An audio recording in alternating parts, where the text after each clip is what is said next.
Now listen to this. This is mind-boggling. This is just too much. This hadith is too much. As in, it's so powerful. If you were to reflect on it, you should, maybe faint. When Allah loves a slave, He calls on Jibreel. Who's Jibreel? You know who Jibreel is? The greatest of the malaika, as far as Ahl Sunnah wal Jama'ah. The one whom when the Prophet ﷺ saw, he fainted alayhi salatu wasalam, because of his wings had covered the horizon. Jibreel, the angel who's responsible for the most virtuous thing, which is conveying the revelation from Allah to the messengers of Allah. Jibreel, and what do you know about Jibreel?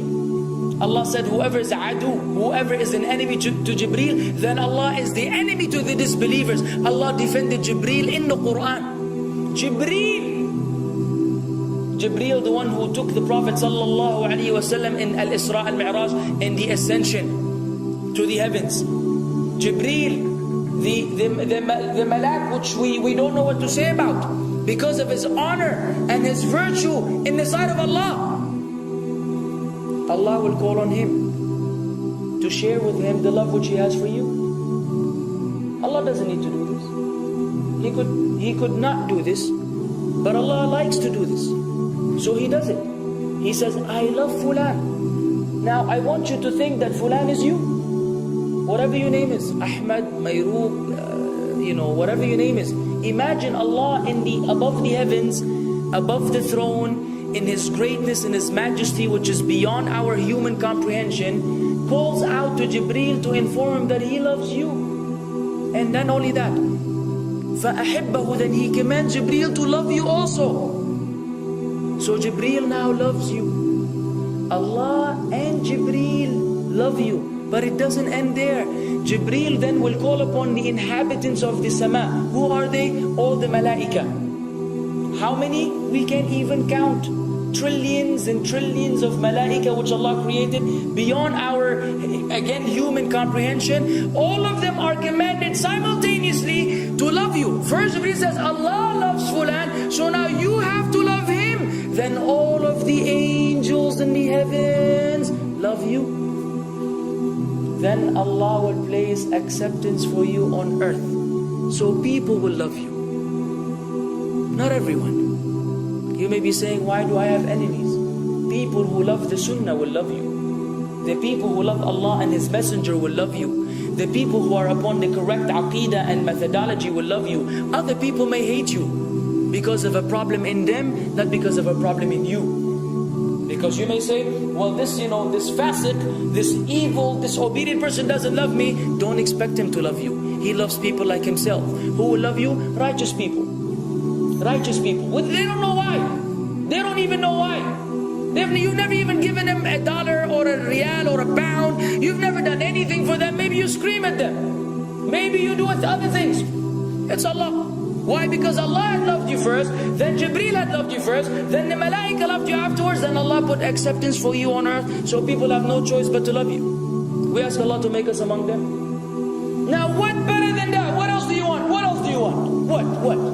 If you're a person whom Allah loves, in every movement you go, you do, you pray, you sleep, whatever you do, you are among those whom Allah loves and Jibreel loves and the angel loves. What else do you want, ya akhi? You're guaranteed success in this life and in the life to come. Guaranteed. No way Allah will punish you. No way. No way Allah will punish someone whom He loves. But the hadith doesn't stop. The hadith has a very saddening continuation, which we should seek refuge with Allah from. وَإِذَا أَبْغَضَ عَبْدًا, and if Allah hates a slave, He also calls on Jibreel. And He informs Jibreel that He hates this person. So He will command Jibreel to hate this person. Then Jibreel will tell the angels to hate this person. Then Allah will put hatred for him on earth. La ilaha illallah. Imagine you walking upon the planet, the face of the earth which Allah created, while Allah hates you, and the angels hate you, and Jibreel hate you, and the righteous people hate you. What a sad state for a human being. And ikhwan, we could be one of those as well. If you are prideful, arrogant, you are qualified for this hatred, because Allah does not love kulla mutakabbirin jabbar. Allah does not love the arrogant, the prideful. If you go against the sunnah, then Allah does not love those who go against the sunnah. If you don't observe taqwa, and you don't observe ihsan, and you don't observe tawbah and tatahur, then again we are disqualified. If you, many things which we can mention, many things which will bring about Allah's hatred and deprive us of Allah's love. It's a very sensitive situation, meaning right now, you have to be one of these two. Either Allah loves you or He doesn't. But there's always good news even for those people whom we can be amongst. It's not too late because you're alive. It's not too late because it's Ramadan. It's not too late because you're breathing. Even if you led a life of someone who had attained Allah's hatred, if you were to return to Allah, then Allah will love you and be happier. He will be so happy with your tawbah than a man who lost his mount in the desert. Upon it was his food and his drink, and then he waited under a tree for death, and all of a sudden he opened his eyes and he sees his camel or his horse or whatever that was right in front of him, and he gets so happy. He said, Allahumma anta abdi wa ana rabbuka. Oh Allah, you are my slave and I am your Lord. Kufr. He said a statement of kufr, but the Prophet ﷺ said, أخطأ من شدة الفرح. He made a mistake because he's so happy. You know when you're so happy that you may say things against what you want to say? When you're so happy that you just, you say words that mean nothing to anyone? Allah is happier when you return to Him than that person. What else do we want? For how long are we going to stay away from Allah? For how long are we going to lead the life of the heedless? For how long are we going to go against the sunnah? What are you waiting for? Death? Death. حتى إذا جاء أحدهم الموت قال رب ارجعون لعلي أعمل صالحا فيما تركت كلا. Until when death comes to one of them, you say, oh Allah, allow me to return so that I may do good in that which I left behind. And it will be said to him, no, it's only a word. إنها كلمة هو قائلها. It's nothing but a wish and a word he will have. It will not be fulfilled. Let us not wait for death, ya akhwan. If each one of us here, by Allah, if each one of us here acted upon the sunnah, lived according to the sunnah, and invited people to the sunnah, and enjoyed what is good, and forbade what is evil, wallah, we will make a major change in the city in which we live. And if Muslims here and this all over the world had that same attitude, then we will change the condition of the whole ummah. So no enemy can come and play games with us. We will squash them, all of them.